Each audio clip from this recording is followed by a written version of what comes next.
Hello and welcome to the Rover Ramble podcast. My name's Rover and welcome to the very first episode of this brand new podcast. Each month I'll be joined by a different special guest for a ramble conversation. So without further ado, let me introduce today's guest. Today I'll be joined by Mr. Vloop, a good friend of mine with over 600 subscribers over on YouTube. He's an active member of the Twitter community in the Minecraft world and he also regularly streams on Twitch. So Mr. Vloop, welcome to the podcast. Hello, and thank you for the invitation. How are you doing, Rover? I am good. I'm excited to be recording the first episode of this podcast. How are you doing? Yes, I'm good. I remember you did warn me beforehand about you might have a slight bit of morning voice, but that is okay. We love a bit of morning voice here on the podcast. Yeah, I'm gonna be like, good morning, hello. Oh, the powerful world of time zones and how it confuses everything. So, Vloop, before we jump into our main discussion for today's podcast, I had a few questions sent in to me that I thought we could both sort of answer and just have a little chat about, so people who may not know much about us can get to know us a little bit more. So one of the questions sent in by a friend of mine, Alex, was, who were your Minecraft content creator inspirations? Who made you want to start making YouTube videos? Well, in my case, when I started watching Minecraft videos and everything, like looking for entertainment and everything, I remember I was very inspired by log.zip, like his early videos playing mini games and stuff. And then somehow I moved to builders like Rian, and then I started watching Hermitcraft and everything. So I think my inspirations, they currently get a little bit of everything, you know, the energy and the enthusiasm of log.zip, and like trying to be a good builder like Rian, and as some people have already made the comparison, having the funny accent as Skull85. We love a good accent. Sometimes it really adds something, doesn't it? It really sort of adds that extra little twist. And sometimes I feel like I need to play with my British accent just a little bit more. But actually, in a similar vein to you, it's a similar story to me. I started playing Minecraft a long way back. I think it must have been around the 2014, 2015 mark on the Pocket Edition of the game, which was at that point quite small. You could only have your little 256 by 256 block world. Those were the days. And then I remember finding this sort of YouTube community, and over time finding people like Mumbo, and just exploring this whole new world of enjoying playing a game but also creating content at the same time. And I guess sort of since day one on my channel, that's been one of the main focuses.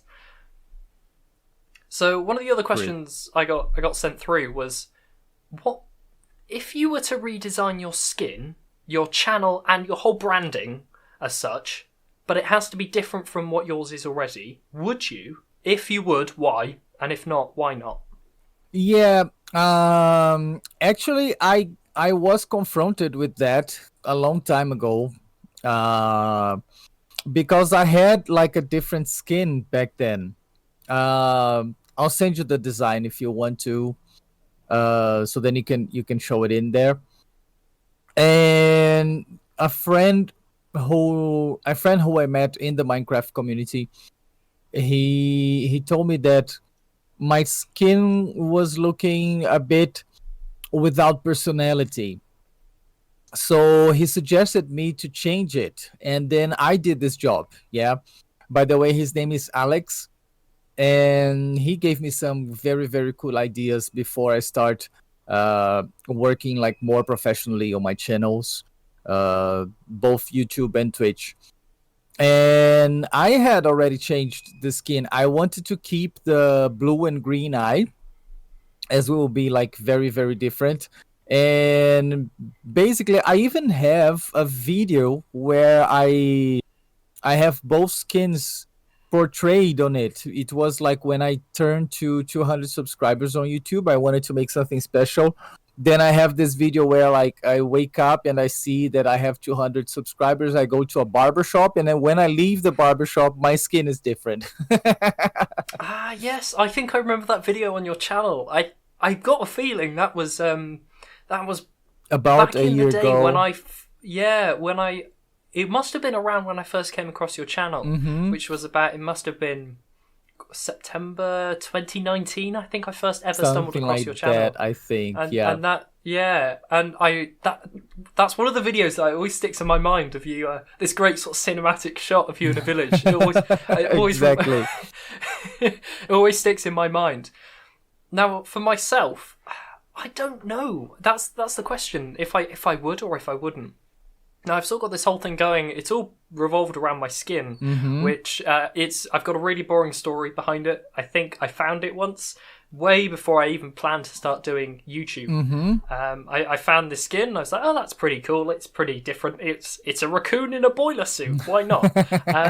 So I took that on board, and I started creating my first video with it. It wasn't in my mind at all, and it sort of swung with it. So I think if I was to change everything up, it would feel strange. It would everything I'd done from day one would feel sort of separated in a way. So I think my branding's built up over time. And to be fair, recently I think, like you've done, Vloop, we've changed some bits up, haven't we, with our channel branding? I know you've done some about 6 months ago. I've done some recently, just bringing in new bits and pieces. So I think it's sort of it's one of those sort of ever-developing processes, really, isn't it? It's always changing is always good, unless of course it's like too frequent, because then your brand doesn't get recognized. I have a friend who constantly sends me ideas, is like, hey, how do you like about this? I'm going to change my logo on YouTube and stuff. Like, dude, why do you change so much? Yeah, you gotta find yourself a brand and a design, and then stick to it, because if you change too much, then your brand is not going to be recognized anymore. Yeah, exactly. And I think we've all got a friend like that, because one comes to mind when you're talking about that as well. It is one of those things that I think once you set down in a place, you might have to stick with the name or the skin or something. Yeah. Other things can sort of change dynamically as things change on your channel. Yeah. And also being able to expand out and do other things. Just being flexible, I guess, is what it's all about. It's all about options. Yeah.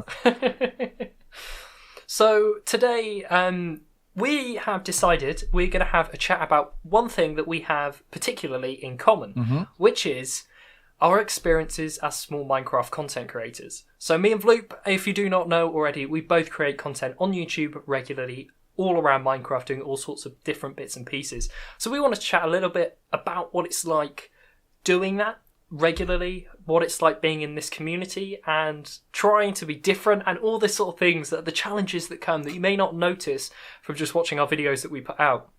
So we have done a little bit of brainstorming, and we've put together a few ideas of things we'd like to just chat about. So let the ramble conversation begin, I think. Let's start. I thought it might be a good place to start talking about the communication side of things, because this is something that it happens constantly, and it sort of happens without us realising. We're constantly talking to other people, and the way that's changed over time. I remember that back in the day when I started, I first joined this community. I just joined my first ever SMP. I was about to start my channel, and we used Twitch Messenger, which has now been completely written off. Those were the days, and it was one of those things that's just, you forget how good Discord is. Now, Discord is something me and Vloop both use. I don't know about you, Vloop, but I'm sure I've got it up for at least most of my waking hours. I've got Discord open. Oh, me too. I even get to the point of when at night I say goodnight, because normally before sleeping I watch videos on my tablet, and my tablet, which is my main drive, I mean, it's my only everyday drive. Yeah, apart from the desktop, I say goodnight to people on Discord, because like I really want to shut down, and sleep, and watch my videos until I fall asleep. And then sometimes I forget to go on Discord and put it on offline. So people know, not that I am sleeping already, but I'm like I'm Yes, off for yeah. now, okay? And then the following morning I see, like yesterday for example, I didn't even notice that I spent the whole day in offline mode. Yeah, it's crazy. Like the last thing I'll do before I go to sleep will be check Discord. I'll be like, make sure I'm up to date with all the different messages, make sure I've read all these different channels, make sure I Yeah, know what's going on. So when I wake up in the morning, and it's the first thing I do when I me wake up in the too. morning. The first thing I do is I'll check my phone, I'll check Discord, and it's all revolving around this this community we're in, and it's incredible, really, how the people we've met have what they've done, and it's just this whole wider thing, and I think it's incredible. The way in which we can communicate so easily, and that really makes what we do, I think, just really amazing. Being able to communicate with other people from all around the globe. With people from I all mean, around Vloop, the world. you're over in Yeah, Brazil, I'm here in the UK, and we have friends from all around the globe, and it's just yeah, incredible. It's it is just amazing. incredible. Yeah. The wonders of the 21st century. One of the big points I noted down, it was the first thing I wrote down when we decided we'd talk about this topic, was meeting cool people. I mean, I don't know about you, Vloop, but the amount of cool people I've met over the past three and a half years I've been doing this, it's honestly amazing.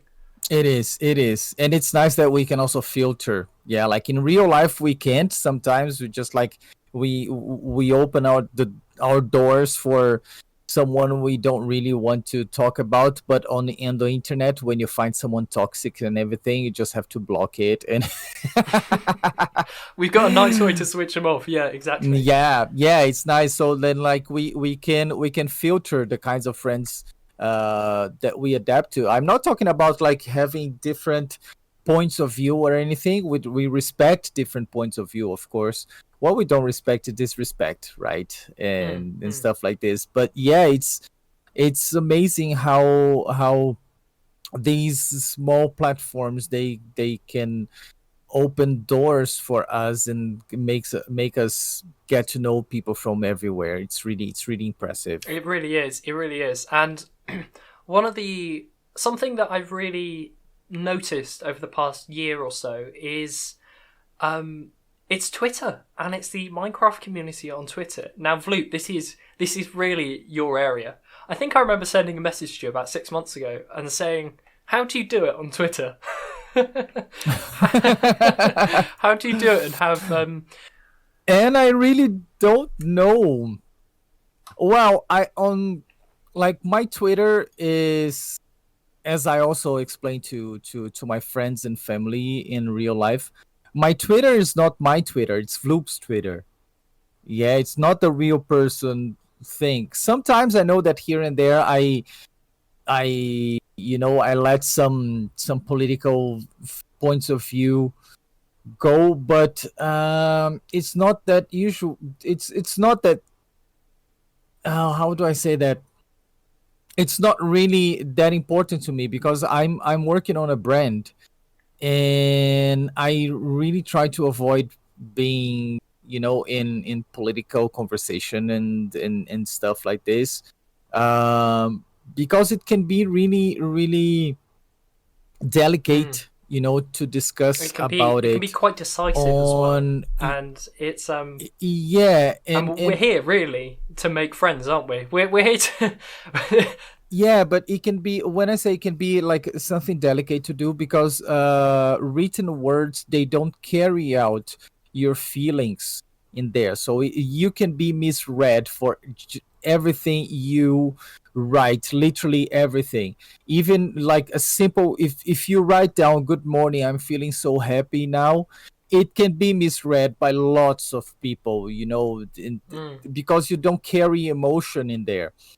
Yeah, So there's what I something about the way we all express our words through the way we speak them. Mm-hmm. We tone ourselves in different ways, and obviously you can't tell that through Twitter or something like that. Yeah. Which is why I quite like the sort of Twitter community me and you are in, Vloop. We've got this amazing community surrounding us of small Minecraft content creators like ourselves, and also larger ones. And there's Mm-hmm. such a great interaction between them, really. And Yeah. I think this all stems from the Mojang developers who create Minecraft, the game we play and we work from. And it really stems from that and the way they conduct themselves in the community. They talk to us, they will tweet to us, all this sort of thing. I think it all stems from there, really. And I think there really is an amazing Twitter Minecraft community. There is, yeah. We all interact with one another on Twitter. We're all talking to each other. We send silly gifs. We do all this sort of things. We vote on polls, and I think it's such a unique area of something that when I first started YouTube, I never thought I'd find something like that. I never knew it existed, and I think really recently it's really picked up, and I think it's absolutely incredible. It's really incredible. It is. It is. Now, one of the things you pointed down, Vloop, which is sort of on the inverse, the amazingness of this community we're a part of, is toxic people and how we go about dealing with them. So I thought, why, instead of sort of theoretically discussing it, how do you go about dealing with toxic people in your comments on Twitter and all that sort of thing? How do you go about dealing with it? Well, I honestly didn't have that many toxic people like leaving comments on videos or Twitter. I think I've been very lucky about it. As I said, it's also a matter of not getting too deep on delicate discussions, especially because, as I said, it's not me who is like using the Twitter, but it's my Minecraft character. Yeah, it's a persona. Yeah, it's a character. It's not really me doing that.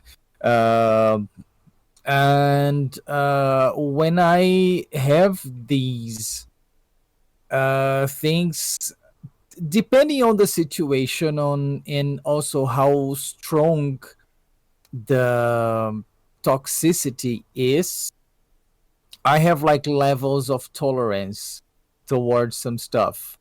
Like recently, I opened my Discord for the public. Yeah, I was working on it for quite some time, and then I decided when I started going really professional on Twitch to open my Discord for some for the public, for other people. And I had a sort of toxic person in there, sending some stuff that were, not good. Yeah. And first I started to educate the person. Yeah.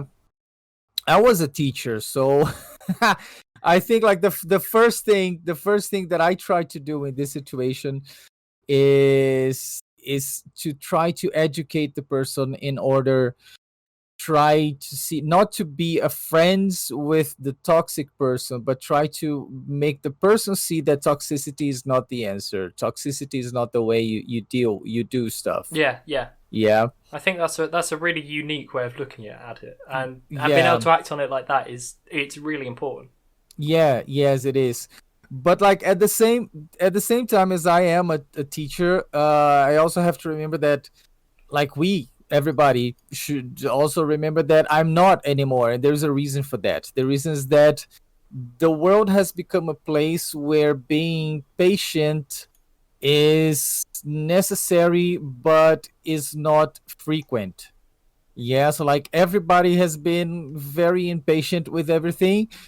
Of course, when I am on my limit of like not being patient, and I will not attack anyone. I will just reject, as we were saying like in the beginning of the conversation, just like, okay, in the on the internet you have the block button, and then everything is fantastic again. The whole world is just flowers again. Yeah. So this is what I do. Like I try to get to a point where I try to reverse the situation and try to make the person see that is not the way. But then after a while, we say like, oh, okay, I just give up. It's not my job anyway to try to make you see that you are being toxic, that you are not that you are wrong or I am right, but like treating people with the is respect. Yeah. with respect. Exactly. Yeah. This is exactly the limit between freedom of speech and your opinion. There are two big differences between one and the other. Yeah, like I have an opinion about something, and I think to myself, if I speak up my opinion, am I going to hurt someone? If the answer is yes, then my freedom of speech ends right there, and I'm not going to give this opinion. I'm going to keep it to myself. Yeah, yeah, exactly. It's one of those things where it's trying to find the line in between what's acceptable and what you Mm-hmm. can establish, because not everyone will like the work we do or will agree with the way we run things. It's finding that line between accepting what they're saying and actually saying, you know what, this is a place for us to be ourselves. This is a place for us to Yeah. express ourselves. Sort of fundamentally down to the line.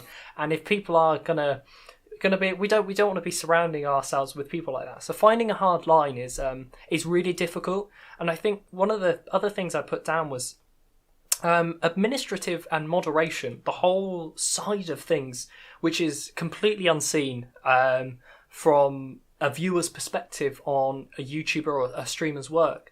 And Vloop, I'm sure you'll back me up here when we say the amount of administrative work that goes on behind the scenes is incredible. It is. mean, for Public example, relations has never been so active. exactly, yeah. I mean, even planning this podcast, we've got to work out what time we're going to meet, when we're going to meet, what we're going to talk about. And there's so much that goes behind the scenes. I've been probably working on this episode before we began recording for probably about 3 hours already, and there's so much that goes on behind the scenes of working on planning videos, on creating the thumbnails, creating planning out what we're going to say if we're doing scripted things, and dividing up time is something I've definitely learned how to do. How to do multiple things at once in a day, really. Because sometimes you can sit down and be like, right, I'm going to smash out this project, but then you realise, wait, hang on, I've got a video I need to record for tomorrow, or something along these lines. And Yeah. I don't know how have you found it, trying to sort of find that balance in between finding your own time to do what you need to do and sort of splitting things up. Oh man. Well, you mentioned something interesting that, and I have seen recently that there are two kinds of people in the world. Yeah, the people who like the script and the people who prefer the thing to go natural.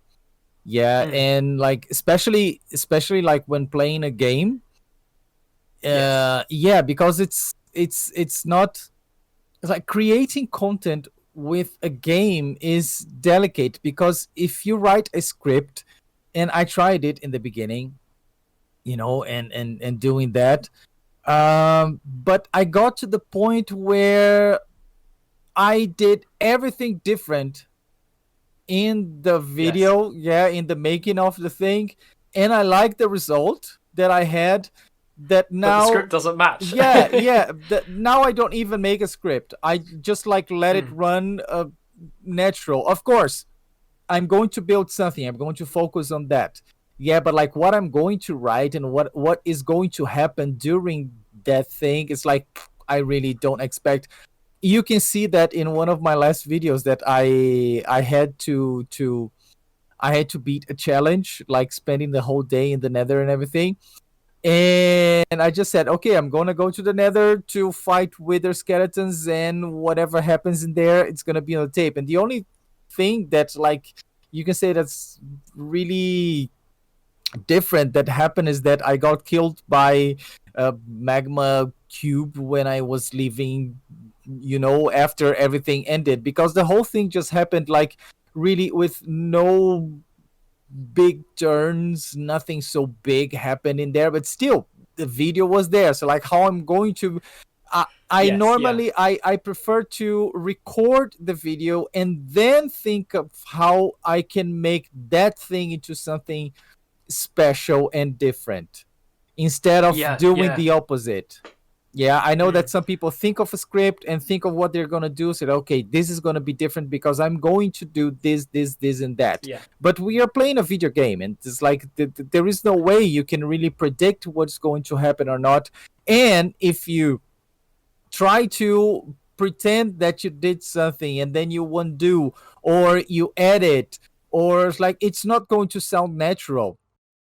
So that's why I record the whole thing and then I think on uh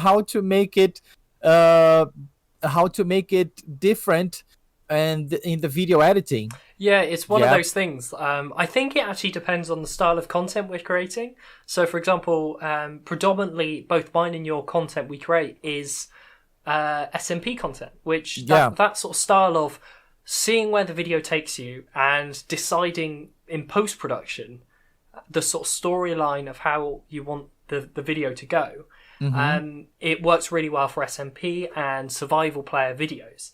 However, sort of I've got with my channel, I also run things like command videos and showing things off like that. In those sorts of videos, I will almost script what's going to happen before, because that's what suits that style of content. And I think it's really interesting how Minecraft allows you in creating Mm-hmm. Minecraft content.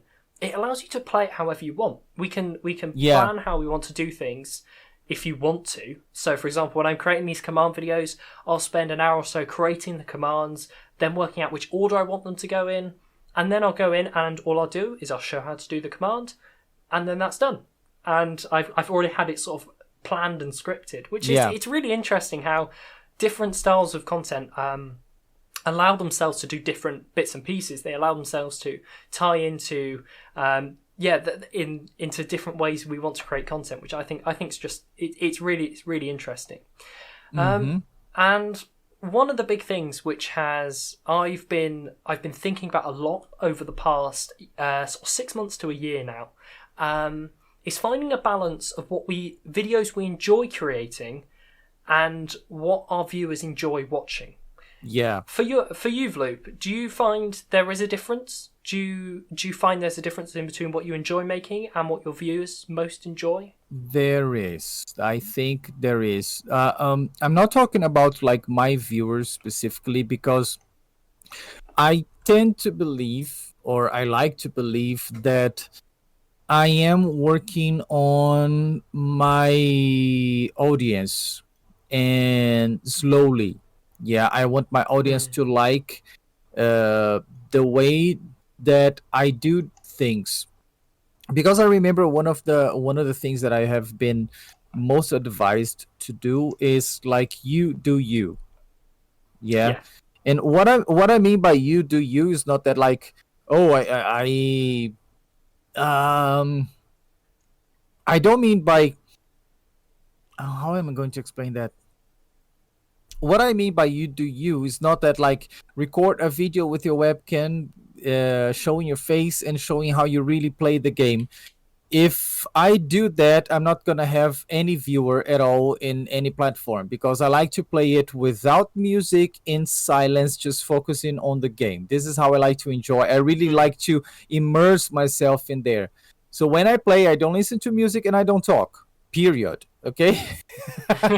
But when I do videos, I have to talk. Yeah, I have to Yeah, talk. I have to put on some music when I play on the streams. I do that because I want to interact with the people. Not that I don't like to do that while I'm playing. I do like it. Yeah, it's just that they're like, when I started playing, it's the way I do. So, but the part of like you do you is I always come up with this. I always think and consider doing, for example, mini games, because I know mm, that many people do mini games and that mini games can really launch their channel. There will be like lots of viewers and lots of subscribers and lots of that. Uh, Many people have suggested to me like, Vloop, why don't you play on Hypixel and make a video playing on Hypixel? I have lots of people suggesting that to me. My answer is because I don't like to do that. I don't see myself doing that. It is not my style. Yeah, and it's yeah. I something that think I it's something that I explain to everyone. I know exactly what I have to do in order to get 1,000, 2,000, 50,000, 100,000 viewers very fast. The thing is that the moment I do that, it's not me anymore. Yeah. It's somebody else. Yeah, because I'm going to be pleasing an audience that I don't want to. And then when I get to 100,000 and I start to do my own style, I'm going to lose half of that. I'm going to, and it's not going to be Mm. me, because this is not what I want. Yeah, if my content is boring for some people, okay, that's fine. I believe, and I'm pretty sure you can also count lots of content creators who may be boring but still have an audience.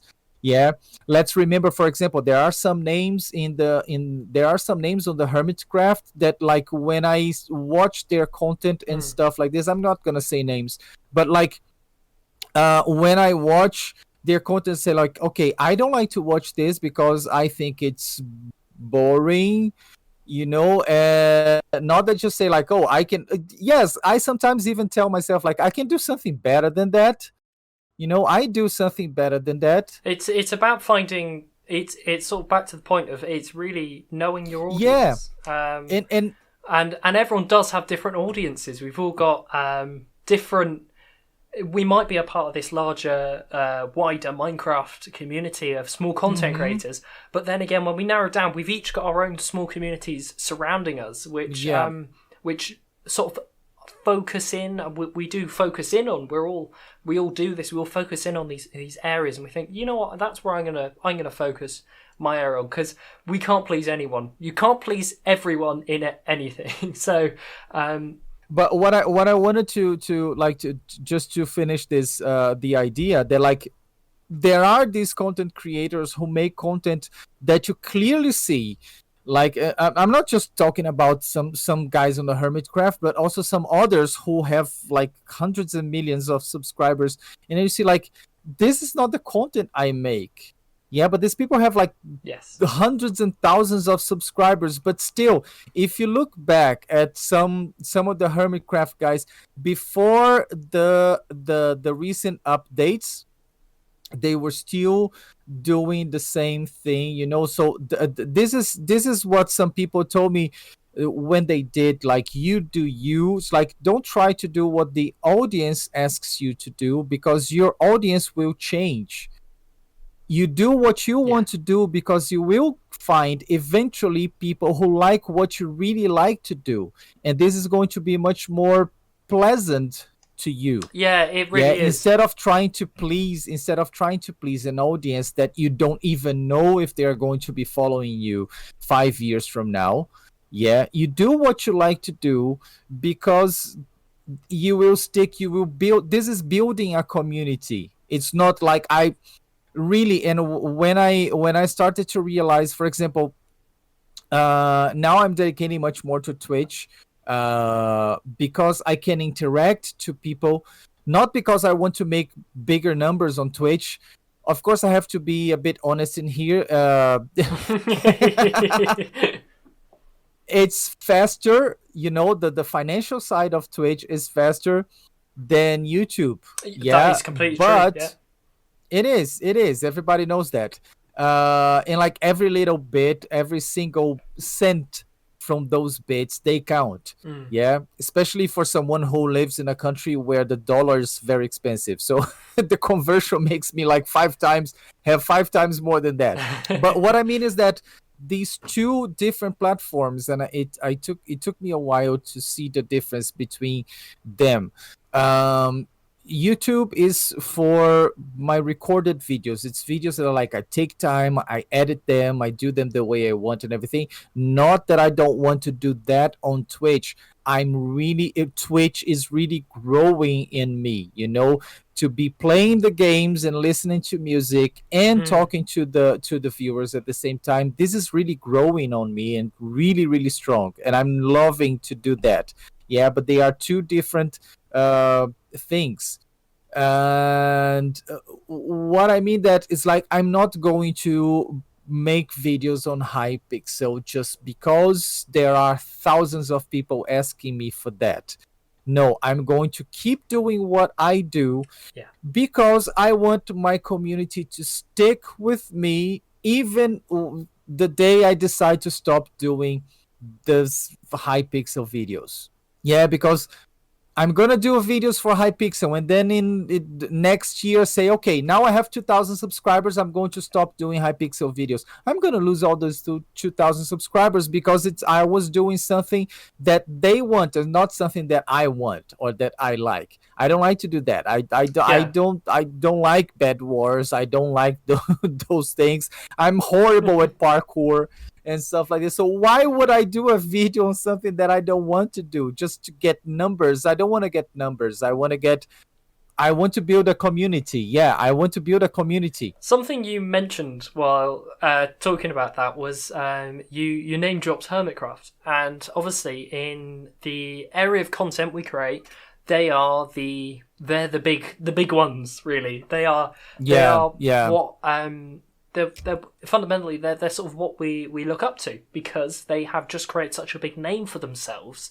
We've sort of got no choice in a way. We have to acknowledge they're there, and we have to they do amazing stuff, and in no way am I dissing that the content creator and the enjoyment they give out to their communities is incredible. But the one thing I wanted to talk about with you, Vloop, as I know we've both had experiences with being in different SMPs. So personally, I run a Mathgraph, which you're a part of. I'm obviously a part of, and you're also a part of Nexus SMP, and you've been a part of a few others as time's gone by. Yeah. And I wanted to talk about sort of the domination of the larger SMPs and how that sort of influences the smaller SMPs. So talking from a Mathgraph's point of view, the past year or so has seen Hermitcraft try some new content, and they've tried some more sort of storyline based things. And one of the things that's what Mathcraft has been trying to sort of look into and try a bit harder on over the past year or so.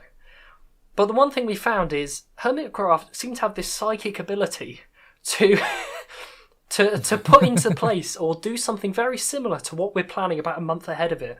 For example, they did an election for their mayor about 2 weeks after we were just about to start ours, and we also had a similar thing with the districts of how you actually set up your SMP, having different areas.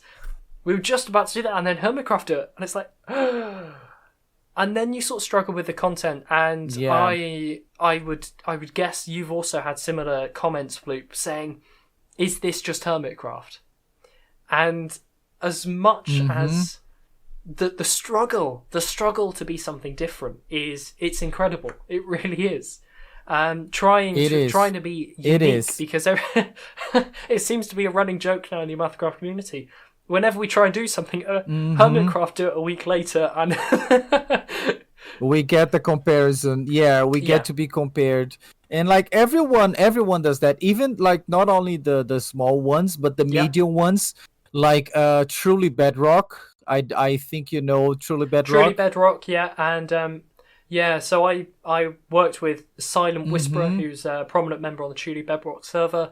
I think the one thing they've got going for them is they are on Bedrock Edition. Yeah, that's a big difference. They've really managed to. They have made a name for themselves on there, and I think they've done an amazing job. Yes, Silent they have. And all the other guys have done an awesome job. They have. The other one that started out recently was Legacy SMP. Legacy. With Logical Geek Boy, Slice Line, Pearlescent Moon, quite a few others. And they started off. They started off their season 1 quite similar to Hermitcraft. Yeah. And they got a lot of grief from a lot of the Hermitcraft viewers going over and giving them a lot of grief. But then they did something unique and different for their season 2. They've got a lot more community interaction. I think the community votes on things that happen in their world every couple of weeks. So they've really managed to make that sort of divide. But still, I see a lot of people commenting on the video saying, "Is this just Hermitcraft?" or "Why are you ripping off Hermitcraft?" I think it's, I don't know. It's such a difficult area because there's this big dominant sort of there's the elephant in the room, so to speak, and it's hard to try and break away from that as hard as we try. Especially when you have a member from the Hermitcraft moving to the Legacy. Yeah. Yes. Yeah. and it's quite delicate, and the comparison is inevitable. But I think that like standing out and being different is really really hard. It's really really hard. You have to come up with something completely different, um, in order to get that. I myself have some ideas. I'm not going to share them in the podcast yet because We gotta keep it it's quiet, Vloop. We gotta been keep it no, quiet. no, gotta keep it quiet. Because like I'm not gonna speak. I'm gonna do it. You know, when it starts, I'm gonna do it, and like, uh, and I think it's something that can work because it is hard, and like I see it also made me see like there is a fourth different player of Minecraft. Yeah, because we all know that there are the builders, the redstoners, and the PvPers, sports guys, or the sports Yeah, guys can be the the mini other ones like gamers. Yeah. parkour, the mini games, yeah. And so then there will be the fifth, the guys that like me, for example. I believe I am on this, or I can even start this fifth classification of a Minecraft player, because I'm not a fantastic builder. People say I'm a good builder. Okay, I'm a good builder, but every once in a while I stuck with like doing stuff. I never built anything big or massive or anything like that. I'm not good at redstone at all. I am not good at the sports or PvP, but I believe I'm very good at having ideas to involve community in something. So that I think this is the fifth kind of Minecraft players, that the person that creates a storyline Yeah. for an SMP. Yeah. And I'm working on that. I'm working on that, and I believe it's gonna work. That sounds pretty well. We'll all have to keep an eye on what you get up to, Vloop, over the over the next 6 months or however long that takes. We'll keep our eyes peeled. Yeah, I am a Minecraft player and content creator who really, really, really likes to play on server, and this is no secret for anyone. Like I play on 5 different servers. Come on, yeah.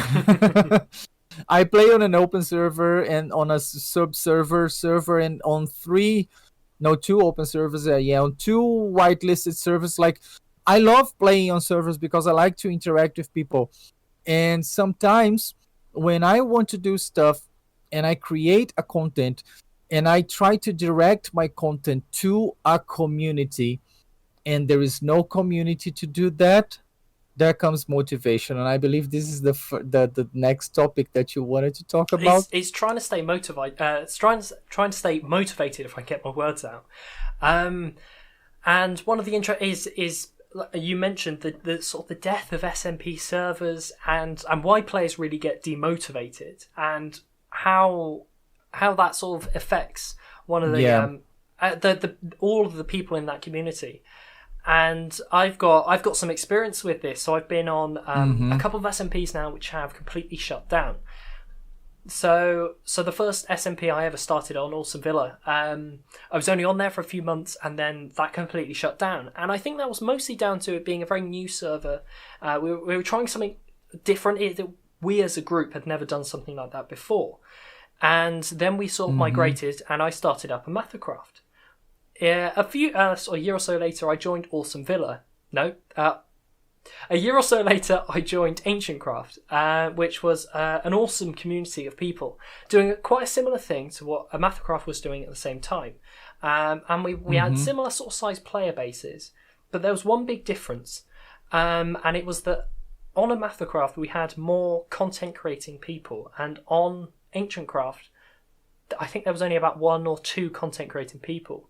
And a year ago, it was about a year ago today, we went into talks with them and just talking about what we can do to sort of support one another. It eventually came down to Ancient Craft was going to close, and we decided we'd welcome a few new members to the Mathcraft community. And one of the things we did prioritise when doing that was we wanted to get content creators, and that's something I've learned from running the Mathcraft community is the importance of content creators in keeping an SMP alive. SMPs, Yeah. we started off at Mathercraft with, I just brought over just some friends from the community who weren't creating content. I was the only person on there creating content.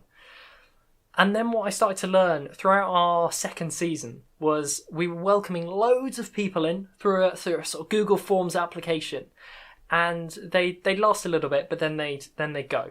Because they either weren't enjoying it, didn't find it what they wanted it to be. So in season 3, I started focusing more, and sort of since then, when I want to welcome someone new to a Mathercraft, I want them to be a content creator, and because there's many reasons behind it, but one of the key ones is if you're creating content and you've got a will to be creating content from a certain server, or you've got a certain schedule you want to keep to, you've got no choice but to be active on the server. And one of the things that seems to happen, talking to the non-members who become inactive, the reason people become inactive is because of the lack of interactions with other people on servers. Yes. Recently, we did an internal poll, and I haven't really talked about this yet, so special for the podcast. We did an internal poll within the Mathercraft group, just asking how are things going and what should we do as a group to better ourselves. And one of the main things that really stuck out to me throughout all the responses from everyone was people become burnt out and stop and get demotivated when they don't see other people. Yes. And that's something that really stuck to me. And there is a simple solution. The simple solution is if everyone keeps playing, everyone stays motivated. Exactly. Of course, there will be personal reasons why things have to come and go, but that is life. Things will come and go, and they'll come in waves. But one of the key things about playing on an SMP server, why do we do it? Because we enjoy playing with other people. If we're all going to sort of stop playing on there, then there's this domino effect. There's this knock-on domino effect where people become more and more demotivated, and it's sort of a spiral downwards. And it's just fascinating to sometimes you don't notice the reality, and then you need something like just asking everyone the same question, and it really clicks, and you realize, yeah, okay, there's something we can do about this.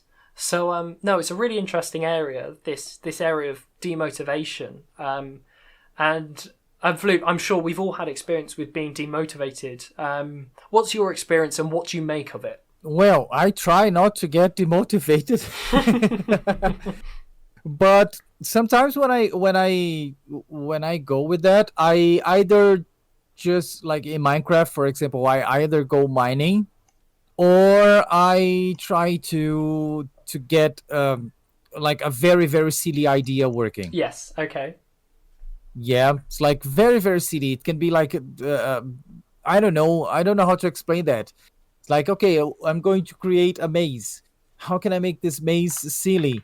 I remember that being on a one block swimming thing is silly because we look very silly when we're there. So, okay, I'm going to make a maze that it's like just one block tall.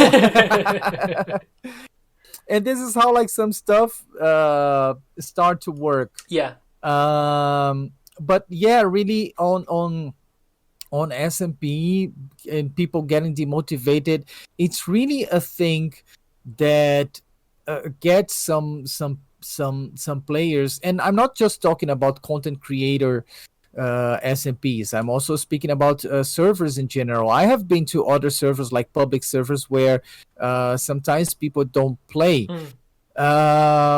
This also makes me think of like why someone has a Skyblock server and why some players go to servers to play Skyblock. It's a very good question. Have you thought about that? Because because Skyblock, it's either you and a friend who you really trust, or you yourself. So you can do that on a single player world. Yeah, you don't need to go to a server for that. It's like Skyblock has something else to offer. Some Skyblock servers, they have something else to offer. They have plugins like MCMMO, or the cobblestone generator ores and stuff like this that make the Skyblock experience different. Okay, great. And then we think, why would someone get into a survival multiplayer server the question is very simple: to interact with other Yeah. people, right? To interact with other people. One of the servers that I play and that I have been playing for 3 years now, I think. It's a public server and I really like it. And even though the world is 40,000 by 40,000 blocks, and like our bases are quite far from the others, and like we don't have neighbors and stuff. But if I want to visit someone, I just go there, and whenever I pop in the server, there's someone playing, one or two or three, sometimes 10 players playing. Yeah, and we talk on Discord and we do that, and sometimes we don't do anything on the That's the server because, greatness. That's the yeah, greatness of an that's the SMP. greatness. We are not building, we are not doing anything productive in Minecraft. We are just talking to each other, speaking to each other, and letting ideas grow. Say, oh, this is cool, I'm gonna do this on, like, tomorrow I'm going to start building on this. Yeah, and I think this is where it gets. So the level of commitment to an SMP is not just about having an idea or creating content itself, but it's like getting the players on the SMP motivated enough to just be And there. I think one of the things that always I Yeah. love doing is sometimes without any planning at all, it might be a Saturday afternoon and I jump on the server and I'm not doing much. I'm just flying around the server having a look what people have been up to. And then someone else joins. And then someone else joins. And then someone else, Mm-hmm. and then you end up with like 5 or 6 people online. And we're all talking, we're not doing anything. And then we do something silly or someone goes Yeah, AFK. And the small interactions we have, we go and shuffle them around, we move them to somewhere exactly. else in the world, confuse them, or we all go to the nether hub and Exactly. just fly around, and then someone ends up dying, and it's just those silly interactions which sometimes, to me, I think really make an SMP an SMP. Having just, it's all about those small It is. Yeah. interactions, and without that, I don't think SMPs would be as great as they were, or as they are. Sorry, it's really incredible. Mm-hmm. You talk about something, and it reminded me of something we did. I think it was last week. I was playing on one more block, and one of the players like sent me a message, say, hey Vloop, come here, check out this area, do you have any ideas? I want to build something big in here. And then one of the admins say, oh, I want to see what you're doing there, I want to see this area. Okay, he went there to see the area. The other admin joined, and we were like doing stuff over there. There was another player who went there and said, like, okay, I just want to see. And the first admin went AFK. The danger. Dude, he was AFK for I don't know how long. And me and the others, suddenly we were not looking at the area anymore. We built a whole house with garden, sheep, and lots of stuff around the admin who was AFK. So like, when he comes Brilliant. back from AFK, so like, what the hell? There's like, everything is different in here. Yeah, it's all those small interactions. Yeah, the small interactions, the silliest ideas are the ones that really work. Yeah. Yeah. One of the last things I wanted to name drop, really, that's the whole point of this last note, is is something that's begun to form together. Now, whoever you are listening to this podcast, you may have heard of one of these smaller SMPs. Now, I've got a long list here, which I've been writing down while Vloop's been talking, and these are just some of the awesome communities which are getting together for some special things. So you may have heard of the Unknown Empire, Amathacraft, Unorthoblocks, Obsidian Order, Autocraft, TGL, Lionheart Dynasty, iCraft, Lifecraft, Insist, Nexus, and Vanji. I think that's how you say the last one. We are forming together all of these SMPs. I think there's about 10 or so SMPs there. We are forming together in one Discord server to share our experiences and talk to like-minded people. And it's been an incredible experience just watching this community just form together. It's only happened over the past month or so. And to see all these SMPs come together and just have silly conversations between all sorts of people. and I know there are some big plans, which I don't think I'm yet to talk about. I don't think I've got that permission yet. I know there are some things that will be happening over the next couple of months or so, and it's definitely something to keep your eyes peeled. Really, make sure to follow the Spectrum, which is what it's called. It's called the Spectrum SMP Hub. Follow them on Twitter. We'll put a link to this in the podcast description.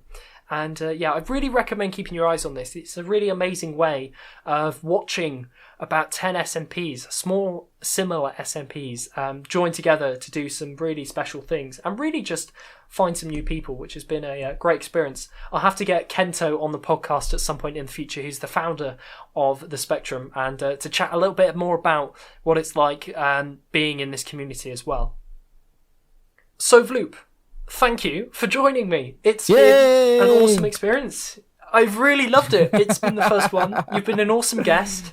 And one thing I want to start is I want to ask every person who's been on the podcast to rate your podcast experience. How have you found it from 1 to 5? 5 being the best. 5. I'm glad to hear that. It wouldn't have been a great start if we had our first episode and it was a 1, would it? So thank you, Vloop. And I think Vloop, if you want to just say a little bit about where people can find out more about you, and we'll put some links in the description of the podcast. Oh yeah, geez, I forget my links. Can you imagine that? I forget my own links, but I'll try to remember. On Twitter and Twitch, okay, it's easy to remember the TWs, okay, on the TWIs, yeah, Twitter and Twitch, I am Vloops. Okay, so just look there, and on YouTube, I'm Vloop Plays Minecraft altogether. Awesome, thank you, Vloop. And I similarly can be found both on YouTube and Twitter. On YouTube, I can be found at youtube.com/Rover1, and Twitter, I can't remember my Twitter handle, which is embarrassing. As I said earlier, there'll be links to all of our socials and everything we've talked about in today's podcast episode down in the description of wherever you've found this episode of the podcast. Now, please do us a favour. You'll be helping out the podcast ever so much by sharing it. Share it to a friend and follow us on whatever platform you have found this episode on. There will be the next episode posted up towards the end of February.